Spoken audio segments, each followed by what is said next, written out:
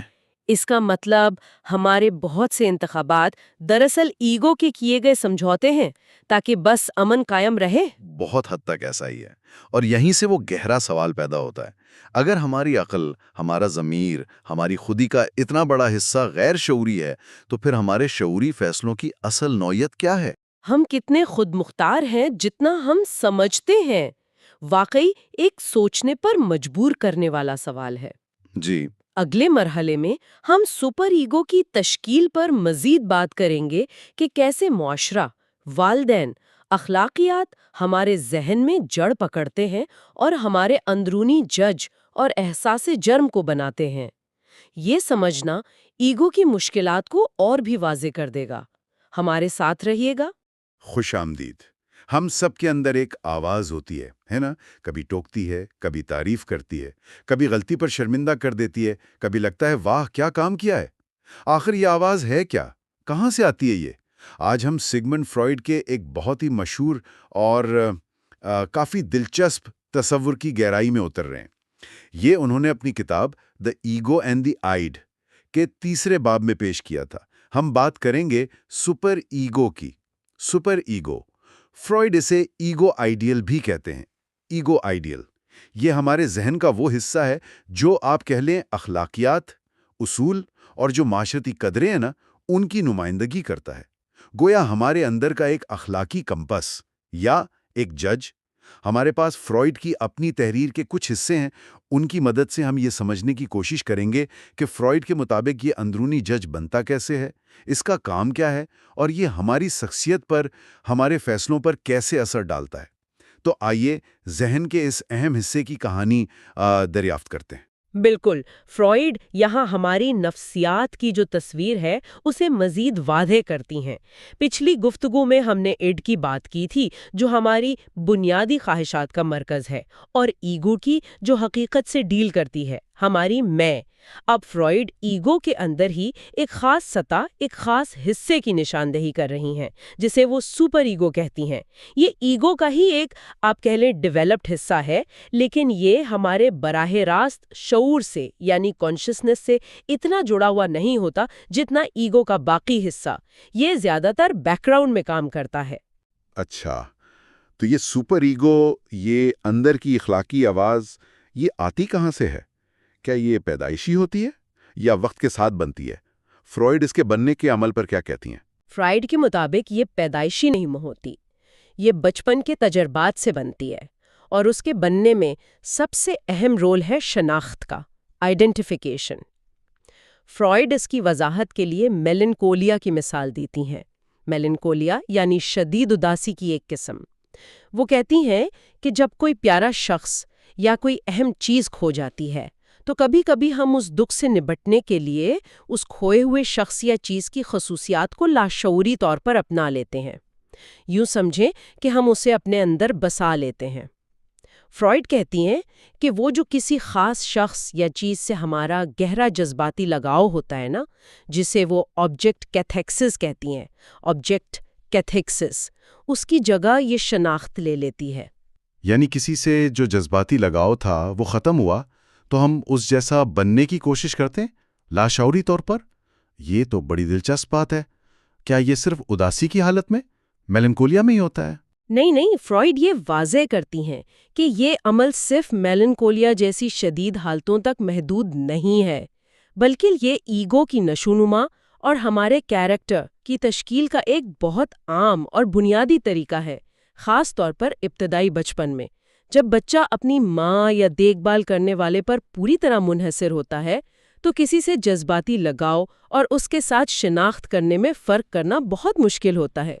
بعد میں جب ہمیں کسی جذباتی لگاؤ کو، خاص طور پر جسے فرائیڈ جنسی نوعیت کا کہتی ہیں، سیکشول آبجیکٹ، اسے ترک کرنا پڑتا ہے تو اکثر اس کے نتیجے میں ہماری ذات یعنی ایگو میں تبدیلی آتی ہے۔ ہم اس شخص کی خصوصیات کو اپنے اندر جذب کر لیتے ہیں، اسے انٹروجیکشن کہتے ہیں۔ انٹروجیکشن، اچھا۔ شاید اس سے نفسیاتی طور پر اس لگاؤ کو چھوڑنا آسان ہو جاتا ہے۔ تو اس کا مطلب ہے کہ ہماری شخصیت میں، ہمارے کردار میں، ہمارے ماضی کے تمام اہم رشتوں اور لگاؤں کی جھلک ہوتی ہے۔ ایک طرح سے بالکل ایسا ہی ہے۔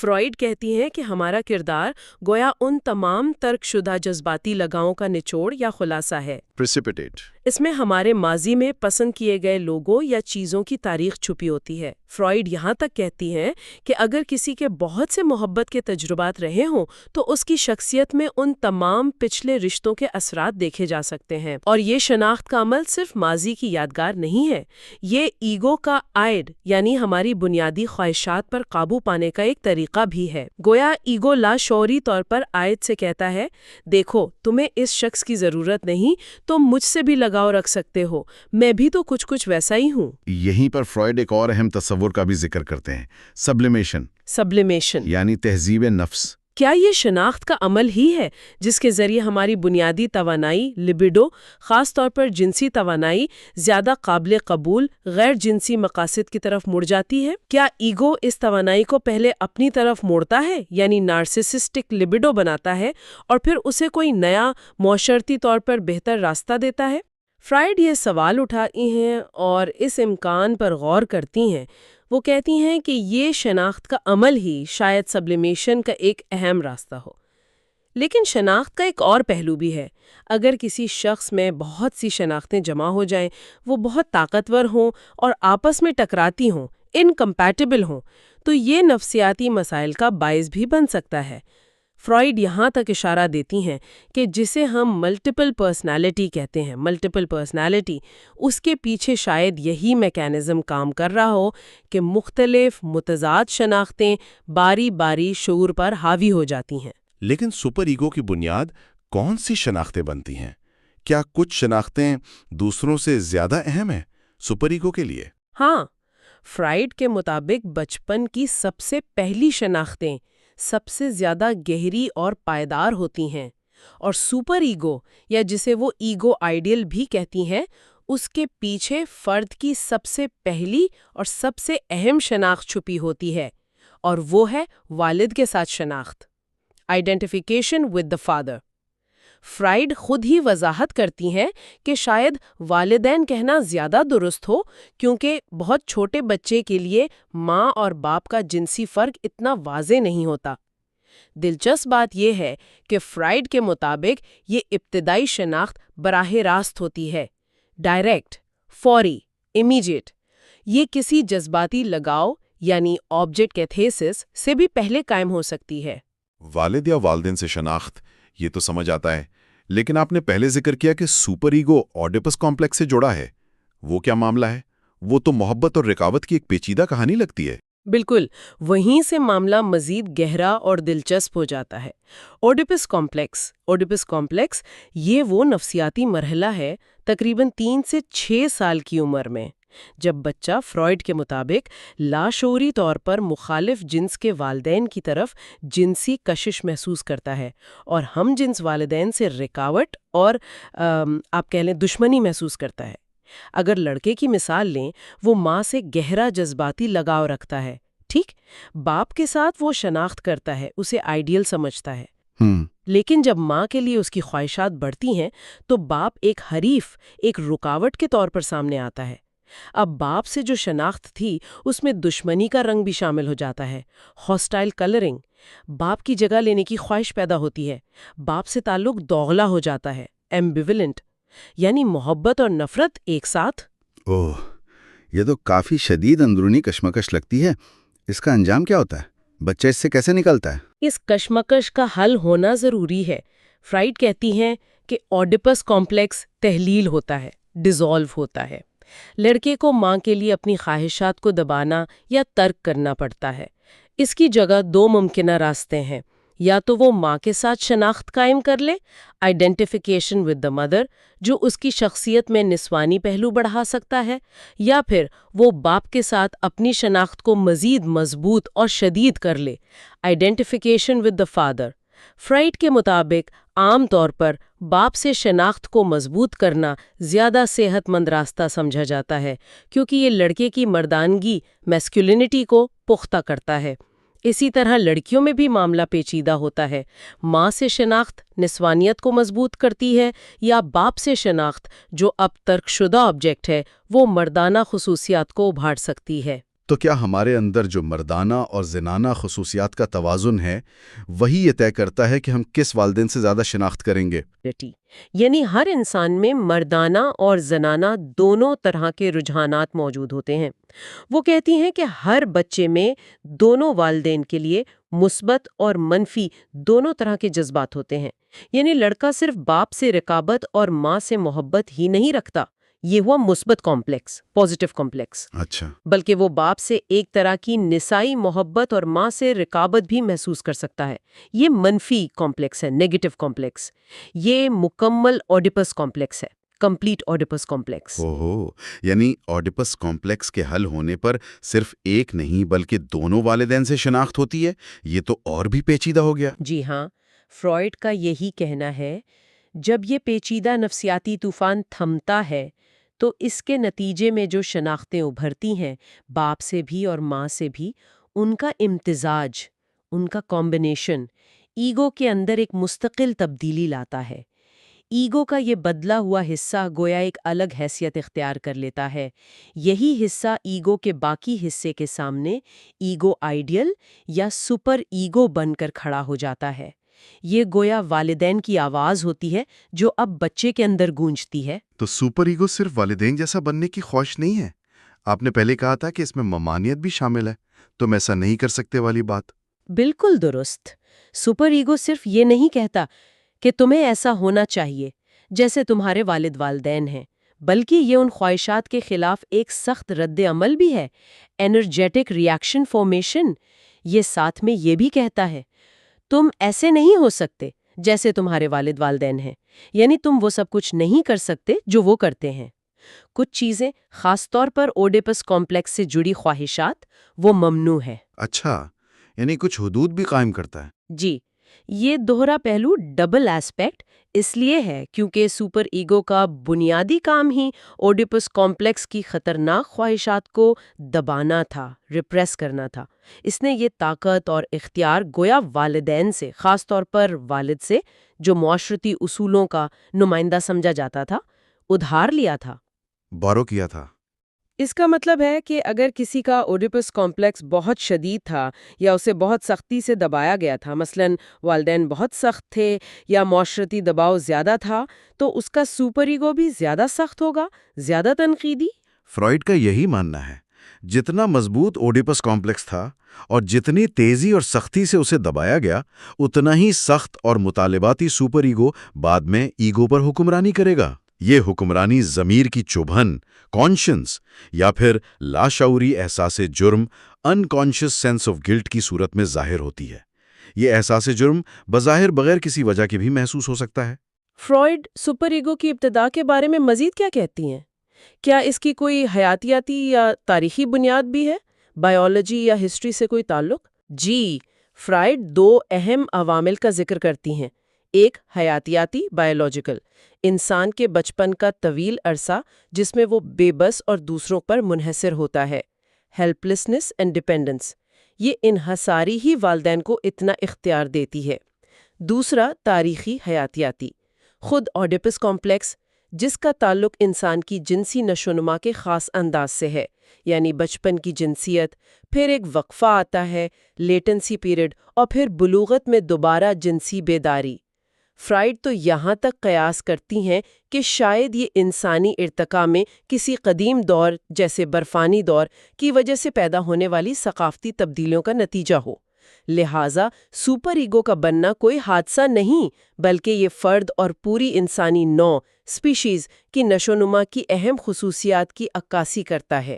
یہ والدین کے اثر کو مستقل بنا کر ان عوامل کو زندہ رکھتا ہے جن سے یہ خود پیدا ہوا ہے۔ فرائیڈ پر اکثر یہ الزام لگتا تھا، اور شاید آج بھی لگتا ہے، کہ ان کا نظریہ انسان کی اعلیٰ اخلاقی اور روحانی قدروں کو نظر انداز کرتا ہے۔ کیا وہ اس باب میں اس کا کوئی جواب دیتی ہیں؟ ہاں، وہ اس الزام کو براہ راست مخاطب کرتی ہیں۔ وہ کہتی ہیں کہ یہ الزام غلط فہمی پر مبنی ہے۔ ان کے الفاظ میں کچھ یوں ہے: یہ کہنا کہ نفسیاتی تجزیہ انسان کی اعلیٰ فطرت کو نظر انداز کرتا ہے سراسر غلط ہے۔ حقیقت یہ ہے کہ وہ اعلیٰ فطرت جو ایگو آئیڈیل یا سپر ایگو میں مجسم ہوتی ہے، ہمارے والدین سے ہمارے تعلق کے وارث ہے۔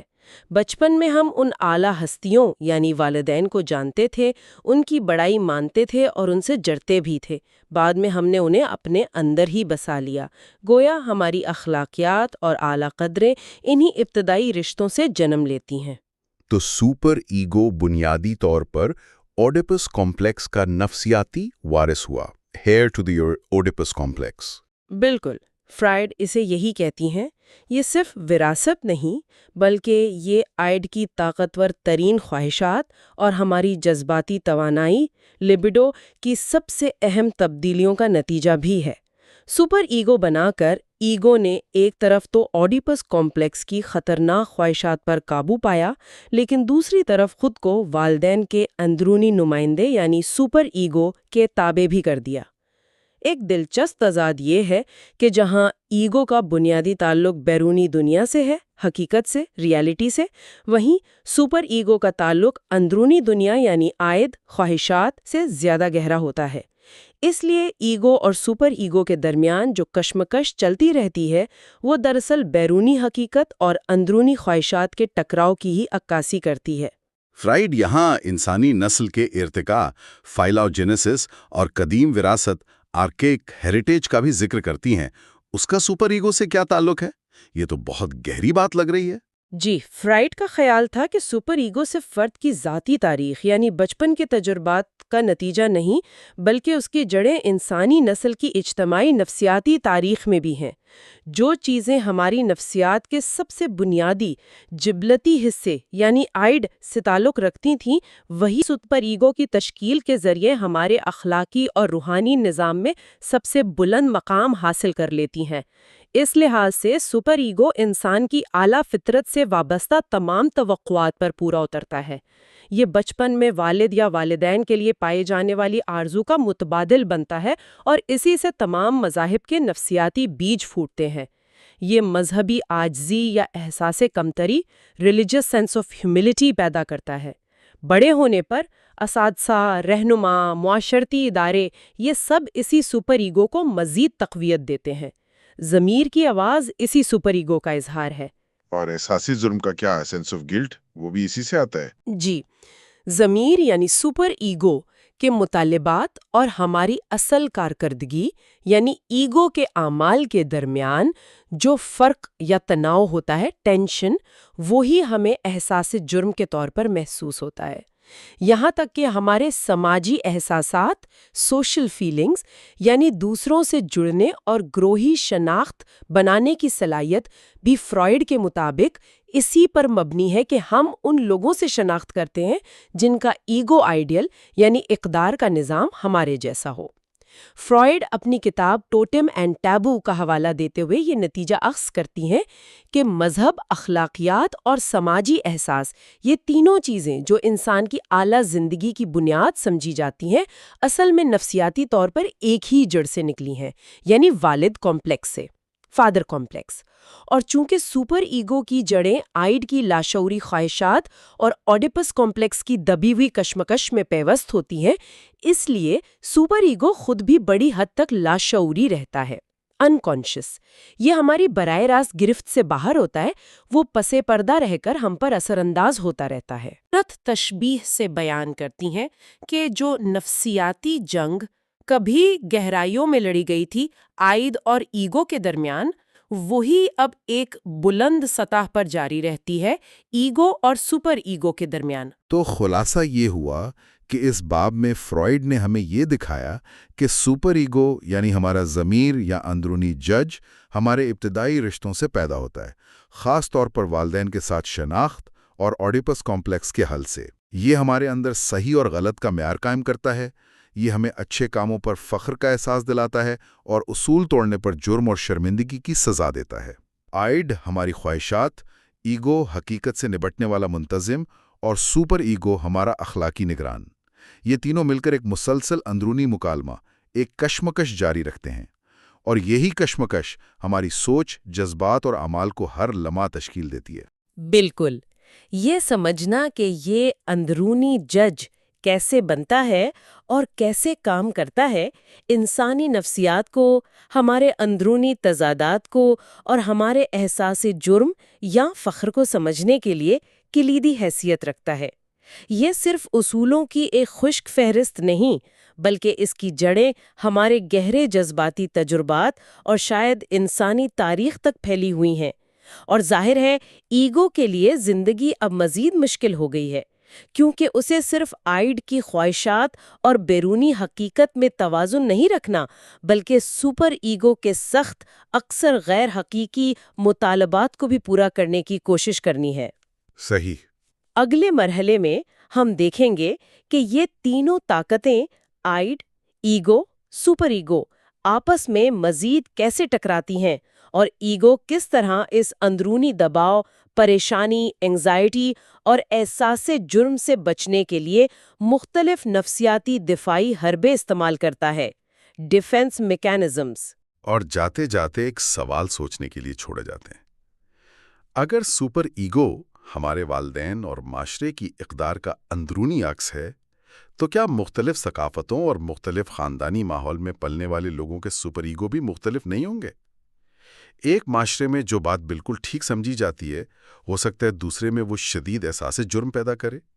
یہ فرق افراد کی شخصیت پر، ان کے فیصلوں پر اور ان کی خوشی یا ناخوشی پر کیسے اثر انداز ہوتا ہوگا، اس پر غور کیجیے گا۔ خوش آمدید۔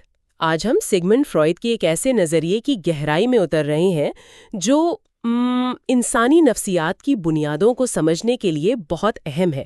ان کے کام کے باب چہارم میں وہ دو بنیادی بہت طاقتور جبلتوں یا آپ کہہ لیں اندرونی قوتوں انسٹنکٹس کا ذکر کرتے ہیں جو ہمارے ہر عمل، ہر سوچ کے پیچھے ہیں۔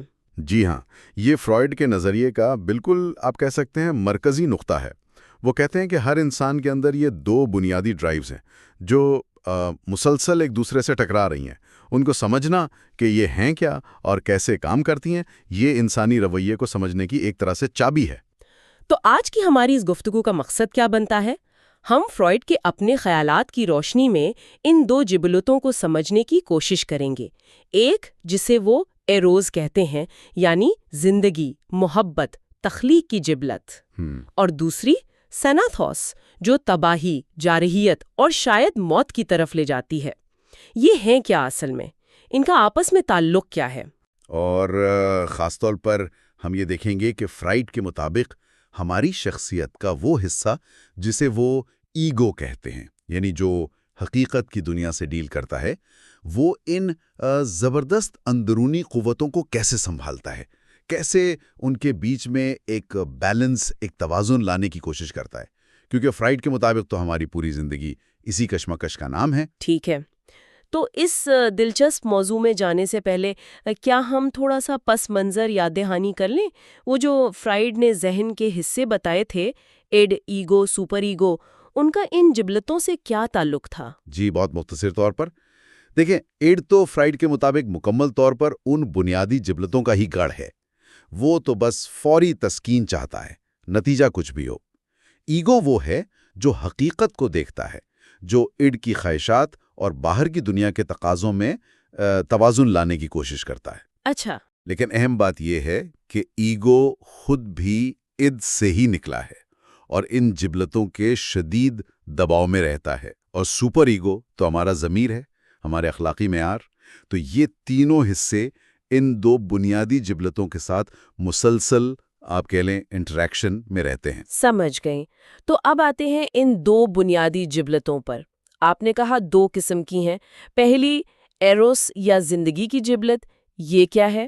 ایروس، جسے زندگی کی جبلت بھی کہتے ہیں، یہ وہ قوت ہے جو ہمیں زندگی کی طرف دھکیلتی ہے۔ اس میں صرف جنسی خواہشاتی نہیں ہے جیسا کہ عام طور پر لوگ سمجھتے ہیں۔ اچھا، جی نہیں، بلکہ اس میں زندہ رہنے کی خواہش، محبت، رشتے بنانے کی چاہت، کچھ نیا کرنے، تخلیق کرنے کی لگن، چیزوں کو جوڑنے اور تعمیر کرنے کا رجحان، یہ سب ایروس کے ہی مظاہر ہیں۔ یعنی اس میں وہ جو اپنی حفاظت کی جبلت ہے، سیلف پریزرویشن، وہ بھی شامل ہے۔ بالکل، فرائیڈ کے مطابق ایگو کی جو اپنی بقا کی جبلت ہے، وہ بھی ایروس کا ہی حصہ ہے۔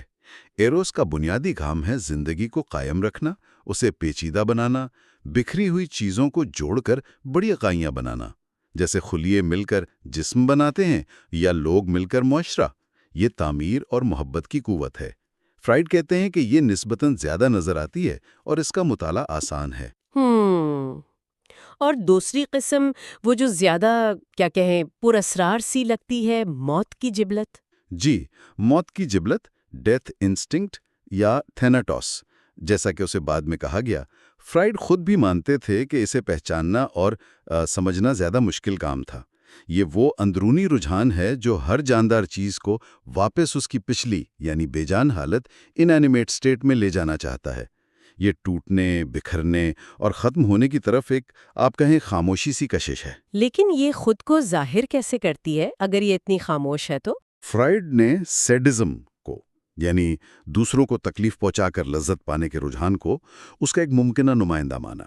ان کا خیال تھا کہ یہ بنیادی طور پر تو اندر کی طرف ہوتی ہے، مطلب خود کو تباہ کرنے کی طرف، لیکن زندگی کے عمل میں اکثر اسے باہر کی طرف موڑ دیا جاتا ہے۔ اچھا، اور جب یہ باہر کی طرف مڑتی ہے تو تخریب کی جبلت، یا جسے ہم عام زبان میں جارحیت کہتے ہیں، اس کی شکل اختیار کر لیتی ہے۔ یہ تو واقعی ایک دوسرے کے بالکل ضد لگتی ہیں۔ ایک زندگی کی طرف کھینچ رہی ہے، دوسری موت کی طرف، ایک جوڑ رہی ہے، دوسری توڑ رہی ہے۔ بظاہر تو بالکل ایسا ہی ہے، لیکن فرائیڈ یہاں ایک بہت گہری بات کرتے ہیں۔ وہ کہتے ہیں کہ ایک لحاظ سے یہ دونوں جبلتیں قدامت پسند ہیں، یعنی دونوں ماضی کی کسی حالت کو بحال کرنا چاہتی ہیں۔